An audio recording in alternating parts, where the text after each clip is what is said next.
It's Financial Literacy Month, and all week we'll be talking about tips to keep your checkbook balanced. On Tuesday, we talked student loan debt, specifically what to do about it. And today we're talking credit score. Yeah, those three pesky numbers no one wants to talk about. They go up and down every time you borrow money or check what the score is itself. But why do they exist, and what can you do to change yours?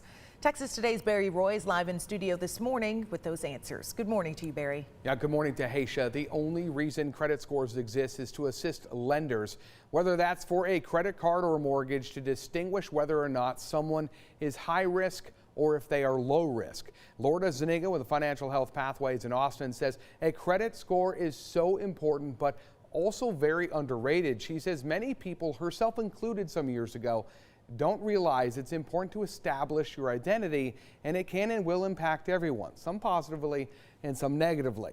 From buying a home to being able to land a job, a credit score can and will help or hurt both of those endeavors. According to badcredit.org, the percentage of U.S. adults who are considered to have bad credit, that's 27%. So if you fall in that category, what can you do? Zuniga says while some cases are near hopeless, there are some options, but most of them center around damage control rather than credit repair. There are situations, I mean, we'll have to take case by case, but there are situations where you've ruined so much and it's sometimes almost irreparable. But I think for that, there are also practices like prepaid cards and things like that that you can use to just contain the damage. Lourdes went on to say that if possible, maybe a family member will throw out a lifeline and help.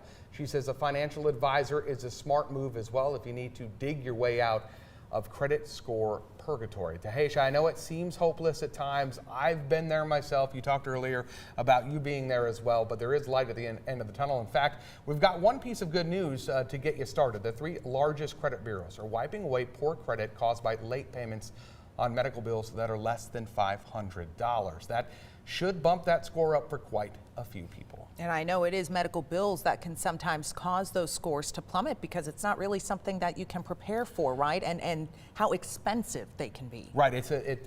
When I was reading an article about it, they're saying it's because this is not something that American people decide to take out. This is something like emergencies, etc. So watch those credit scores, and you can also request a free credit score once per year from all three bureaus. You can do that. We have all that information now live on our site, kcntv.com. And it is important to have a credit presence. Even if you don't want to use the card, just opening up something, put a bill on it, set it on auto pay, set it and forget it, at least you're building that credit over time. Absolutely.